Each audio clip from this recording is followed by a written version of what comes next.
Hello，大家好，现在是下午12点30分，我们来看一下这只 Langhill Utility，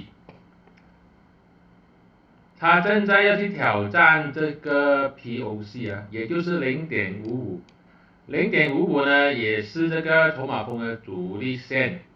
如果它有机会站稳上去0.55啊，这个我觉得是可以进场的，它的下一个阻力线呢，就是这个0.62，意思是说，如果它有机会站上去0.55，然后你买入，目标价就是0.62，支撑就是0.52，跌破0.52，要卖出去。